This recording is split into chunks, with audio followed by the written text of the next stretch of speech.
एक भाई पढ़ाई में बहुत होशियार था, दूसरे की पढ़ाई में बिल्कुल भी दिलचस्पी नहीं थी। बचपन में ही माँ बाप गुजर चुके थे। एक का नाम नीरज, दूसरे का नाम नितिन। नीरज पढ़ लिख कर बड़ा आदमी बनना चाहता था, लेकिन शायद किस्मत साथ नहीं दे रही थी। अच्छी खासी डिग्री हासिल कर ली थी और दिमाग भी बहुत तेज था, लेकिन कहीं भी नौकरी नहीं मिली। नितिन ने स्कूल के बाद कॉलेज न जाते हुए नौकरी करनी शुरू कर दी थी।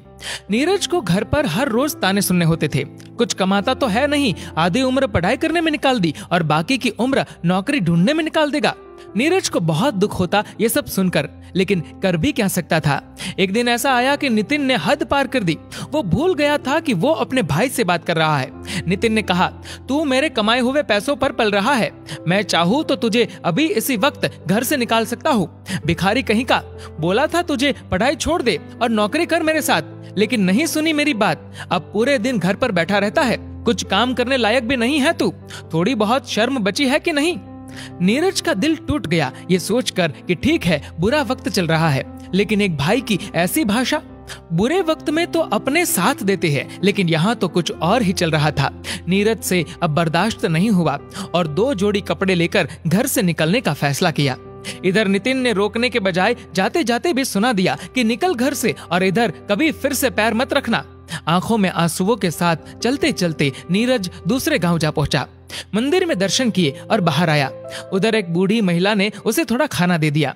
नीरज ने पूछा कि माँ जी, आपको कैसे पता मैं भूखा हूँ। बूढ़ी महिला बोली, बेटा मैं भी एक माँ हूँ और तू मेरे बेटे जैसा है, तेरा चेहरा देखकर ही समझ गई। नीरज ने अपनी कहानी उस महिला को सुनाई। महिला बोली, बेटा तू पढ़ा लिखा है ना, एक काम कर, हमारे गांव में शिक्षक नहीं है, तू इस गांव के बच्चों का गुरु बन जा। नीरज तो सोचने लगा कि भविष्य में नौकरी मिले न मिले, इधर कम से कम 2 वक्त की रोटी तो मिल ही जाएगी। गांव वालों ने पूरे सम्मान के साथ एक घर दिया और खाना तो बूढ़ी माँ ले आती थी। अब मन में वो भाव नहीं थे कि पैसे कमाकर जिस भाई ने घर से धक्का मारा है उस भाई को मुंह तोड़ जवाब देना है, लेकिन भाव ये थे कि अब सेवा करनी है और मेहनत करनी है। शिक्षक के तौर पर इतनी मेहनत की कि आसपास के शहर से बच्चे नीरज के पास पढ़ने के लिए आने लगे। शहर वाले अच्छी खासी ट्यूशन फीस दे देते थे। धीरे धीरे ये कारवा बढ़ता गया, फीस भी आती गई, बच्चे भी पढ़ लिख कर होशियार होते गए। आखिर वो दिन आ गया जिसका नीरज को इंतजार था। शहर से एक व्यक्ति मिलने आया और बहुत बड़ी जॉब ऑफर की। वो व्यक्ति बोला कि शहर में हमारी स्कूल है, क्या आप उस स्कूल के प्रिंसिपल बनना पसंद करेंगे। नीरज बहुत खुश हुआ, लेकिन 2 मिनट में ही मना कर दिया। उस व्यक्ति के होश उड़ गए।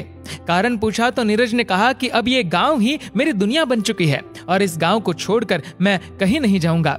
वह व्यक्ति फिर से 7 दिन बाद मिलने आया तो नीरज ने बिना सुने ही कह दिया कि सर, आप इधर आने की तकलीफ बार बार क्यों कर रहे हैं? मैं आपके स्कूल का प्रिंसिपल नहीं बनना चाहता, मुझे माफ कीजिए।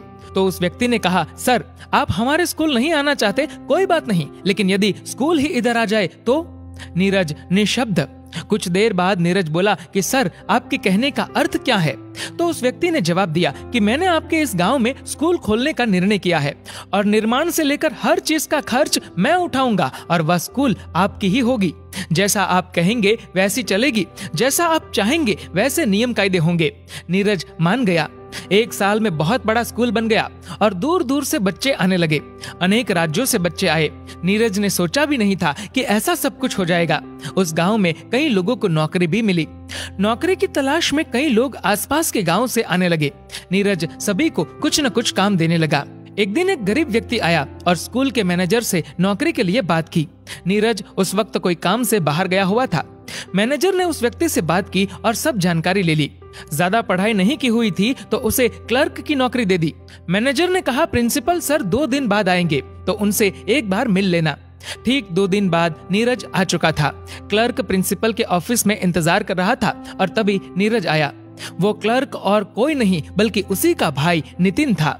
नितिन बोला, नीरज तू यहाँ क्या कर रहा है? अभी भी नौकरी के लिए धक्के खा रहा है क्या?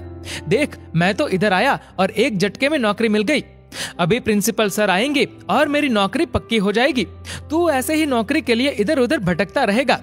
नीरज ये सब सुनकर अंदर ही अंदर हंसने लगा। इस बार न गुस्सा हुआ न खुश हुआ, ऐसे ही सुनते रहा और चुपचाप प्रिंसिपल की कुर्सी पर जाकर बैठ गया। नितिन देखता रह गया। बोलने के लिए नितिन के पास एक शब्द नहीं। नीरज ने कहा, यदि तुम अपना अहंकार हमेशा के लिए छोड़ दोगे तो तुम्हें इधर नौकरी मिल जाएगी। नितिन ने पैरों में गिरकर माफी मांगी। तभी नीरज ने कहा कि तुमने पढ़ाई नहीं की इसलिए तुम क्लर्क बने, ऐसा मत सोचना। और यदि मैं कहूँ कि मैंने पढ़ाई की इसलिए मैं प्रिंसिपल बन गया तो ये भी गलत होगा, क्योंकि ये सब इतना मायने नहीं रखता। महत्वपूर्ण ये है कि तुम्हारा इरादा क्या है, तुम्हारी नीयत क्या है। नौकरी के साथ साथ नितिन को एक बहुत बड़ी सीख भी मिली कि अहंकार का फल हमेशा बुरा ही होता है। दोस्तों, इस वीडियो को लेकर आपकी क्या राय है नीचे कमेंट करके जरूर बताएगा। और अगर आपको ये वीडियो अच्छा लगा हो तो इस वीडियो को लाइक करेगा, शेयर करेगा ज्यादा से ज्यादा लोगों तक। और ऐसे ही और भी इंस्पिरेशनल वीडियोस के लिए सब्सक्राइब करें हमारे यूट्यूब चैनल को और फेसबुक पर फॉलो करें हमारे पेज को। धन्यवाद।